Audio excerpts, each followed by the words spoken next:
नमस्कार, खबर समय जगत में आपका स्वागत है। मैं हूं आपके साथ अंकिता और आइए अब खबरें देखते हैं विस्तार। भोपाल 9 साल 9 सवाल को लेकर देश भर में कांग्रेस प्रेस वार्ता कर रही है। इसी क्रम में भोपाल, इंदौर और जबलपुर में प्रेस कॉन्फ्रेंस आयोजित हुई। वहीं भोपाल में कांग्रेस के राज्यसभा सांसद शक्ति सिंह गोहिल ने मीडिया से चर्चा की। इस दौरान उन्होंने कहा कि देश की जनता ने उम्मीद के साथ बीजेपी को वोट दिया था। नागरिकों के ऊपर टैक्स डाला जा रहा है और मित्रों को मालामाल किया जा रहा है। जो सच बोलते हैं उनके यहाँ ईडी जाता है। हमने कभी भी आतंकवाद या देश की सुरक्षा पर राजनीति नहीं की। गोहिल ने कहा कि नए संसद भवन पर राजनीति हो रही है। विस्टा प्रोजेक्ट में 27 लाख रुपए खर्च किया। हम जिधर बैठते थे वहीं संविधान बना, लेकिन अब हम उसे छोड़ रहे हैं। जनता के पैसे जाए तो जाए, लेकिन मेरा नाम होना चाहिए। पार्लियामेंट में मेरी फोटो लगे। आदिवासी महिला को राष्ट्रपति है, उसके हाथों उद्घाटन नहीं करने दिया जा रहा है। सेंगोल की स्थापना और जयराम रमेश के स्थापना के लिए साक्ष्य न होने पर शक्ति सिंह बोले कि बीजेपी व्हाट्सएप यूनिवर्सिटी के आधार पर तथ्यों को लेकर काम करती है। जयराम रमेश ने जो बात कही है बिल्कुल सच है। रूलिंग पार्टी के किसी व्यक्ति ने महंगाई पर बोला है, किसी इंटरव्यू वाले ने पूछा क्या महंगाई मुद्दा नहीं है, भ्रष्टाचार मुद्दा है कि नहीं। मैं हैरान हूं, मेरे देश का मीडिया को भी क्या हो गया है। कम से कम वो तो रूलिंग पार्टी को पूछना चाहिए। आपको भी कह रहे थे जब वो विरोधी दल में थे कि मीडिया को क्या हो गया, रूलिंग पार्टी को पूछना चाहिए क्या महंगाई मुद्दा नहीं है। ये मोदी जी तब कहते थे जब पेट्रोल डीजल सस्ता था, जब गैस का सिलेंडर 1100 नहीं 410 था, तब मोदी जी कहते थे कि महंगाई मुद्दा है। और मेरे देश के मीडिया को क्या हो गया है कि रूलिंग पार्टी को मीडिया सवाल नहीं करती। कुछ गोदी मीडिया हमारी बात नहीं सुनते हैं, उनको मैं कहना चाहूंगा कि आप मोदी जी की सुनते हो तो ये वीडियो को सुनो जरा और पूछो कि क्या महंगाई मुद्दा नहीं है। मैं धन्यवाद भी करता हूं हमारे साथी के मिश्रा जी, पीयूष जी, बहन शोभा जी का भी इनसे स्वागत करता हूं। आज से 9 साल पहले एक बहुत बड़ी उम्मीद के साथ देश की जनता ने भाजपा को वोट किया। बहुत बड़ी बड़ी बातें हुई थी। मैं 2 करोड़ नौकरियां हर साल, काला धन वापिस आएगा, हर देशवासी के जेब में यूं ही 15-15 लाख आ गया है। मुझे पता नहीं भोपाल के किसी प्रेस के साथी के अकाउंट में आया है कि नहीं, हमारे अकाउंट में तो नहीं आया। किसान की आय भाई बहनों दुगनी हो जाएगी। अब लागत दुगनी हुई, आय तो दुगनी हुई। और बाद में अमित शाह ने कहा, एक इंटरव्यू में कहा, कैमरे के सामने कहा कि चुनाव के वक्त जो हम कहते हैं वो करना थोड़ी होता है, वो तो जुमले होते हैं। अब 9 साल के बाद आज आपके सामने एक जिम्मेवार विरोधी दल के नाते कुछ तथ्य थोड़े आपके सामने मैं रखूंगा।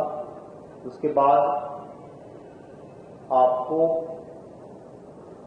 समय आपका ज्यादा नहीं लेना है, इसलिए कुछ फैक्ट्स, कुछ फिगर्स के साथ जिन तथ्यों पे मैं बात करूंगा उसकी हिंदी और इंग्लिश रिटन प्रेस नोट भी हमारे मीडिया के साथी यहां पे आपको देंगे। 9 साल हुए हैं, 9 सवाल राहुल गांधी जी ने पूछे। पत्रकार मित्रों के तो हम सवाल लेते हैं, मोदी जी तो प्रेस कॉन्फ्रेंस नहीं करते हैं, और करते हैं तो सवाल नहीं लेते हैं। 9 में से एक भी सवाल का जवाब, राहुल गांधी जी के उठाए सवाल का जवाब इन्होंने नहीं दिया।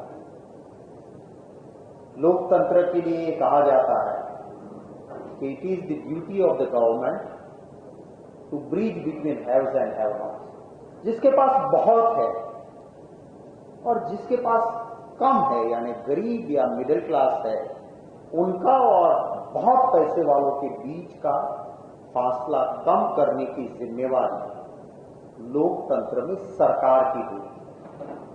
यहां तो उल्टा हुआ है, सबको लूट के छोटे लोगों के ऊपर, आपके ऊपर, आम नागरिकों के ऊपर टैक्स डाला जा रहा है और जो मित्र हैं इनके उनको माला माल किया जाता है। उनकी आम कांग्रेस की एवरेज यूपीए 1 और यूपीए 2 के दौरान इंटरनेशनल मार्केट में कच्चा क्रूड कभी भी $100 से कम नहीं हुआ। एवरेज $100 से ऊपर रहा, $135 पर बैरल दाम गया। पर हमने कभी पेट्रोल या डीजल को 100 का आंकड़ा छूने नहीं दिया। हमारी सरकार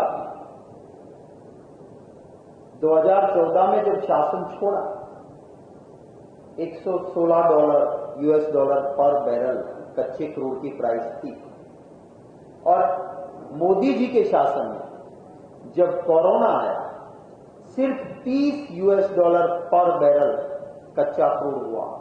दुनिया भर के देशों ने सस्ता दिया पेट्रोल और डीजल, हमें किसी को लाभ नहीं हुआ। एवरेज कभी भी होनी चाहिए, जो परंपराएं हैं उसका पालन होना चाहिए।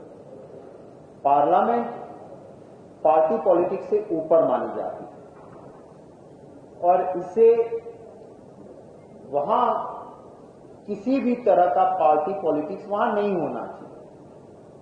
गुजरात की विधानसभा में, गुजरात से आता हूं जहां से मोदी जी भी आए, first speaker of parliament, Lok Sabha के पहले स्पीकर मावलंकर जी गुजरात में रहते, तो उनकी वजह से वहां परंपरा थी। हमारी लोकसभा में भी उन्होंने परंपरा डाली कि पार्टी पॉलिटिक्स से ऊपर पार्लियामेंट का प्रीमाइसिस, तो वहां प्रधानमंत्री नहीं, स्पीकर या प्रेसिडेंट ऑफ इंडिया, वो उनके जरिए होना चाहिए। हमारा जब बना वहां पे हाउस, तो गुजरात में भी गवर्नर और स्पीकर ने जाके इसका नए बिल्डिंग का इनॉग्रेशन किया। यहां सारी परंपरा तोड़ के सिर्फ मेरे लिए कर रहे हैं। तो जयराम रमेश जी ने कहा है, उनके ट्वीट पे आप देखिए तो डिटेल के साथ उन्होंने एक सही मायने में कुछ तथ्य रखे हैं।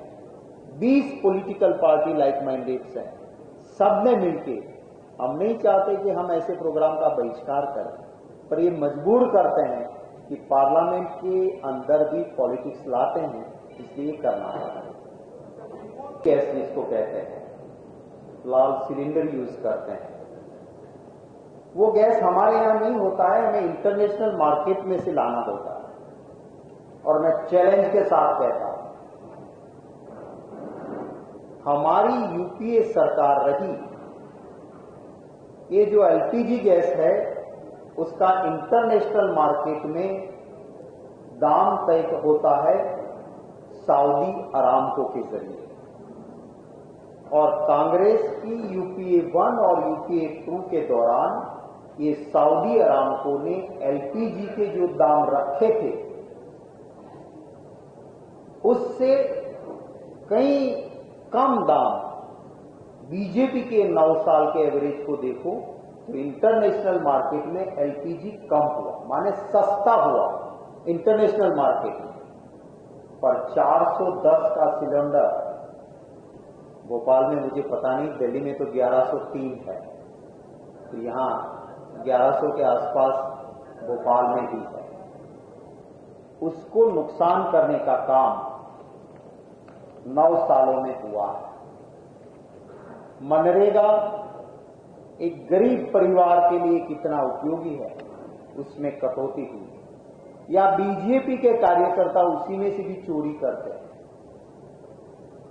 जो असल में सस्टेनेबल डेवलपमेंट या गरीब या मध्यम वर्ग का काम होना चाहिए वो नहीं, पर अपना वैभव 27 लाख करोड़ का विस्ता प्रोजेक्ट, मैं खुद एक सांसद हूं, हम पार्लियामेंट में बैठते थे, वो बिल्डिंग है जहां हमारा संविधान बना, संविधान सभा, उस बिल्डिंग को छोड़ के 27 लाख करोड़ क्यों जरूरत थी? अगर आप इस देश में महात्मा गांधी जी की सादगी का हम सम्मान करते हैं, मैं घुमाऊं यूरोप के देशों में, वहां पुरानी पार्लियामेंट के बिल्डिंग को वो कितना भी खर्च करके रखते हैं, वो कहते हैं कि हियर देयर इज अ। खबर समय जगत के लिए संवाददाता आदित्य सराठी की रिपोर्ट।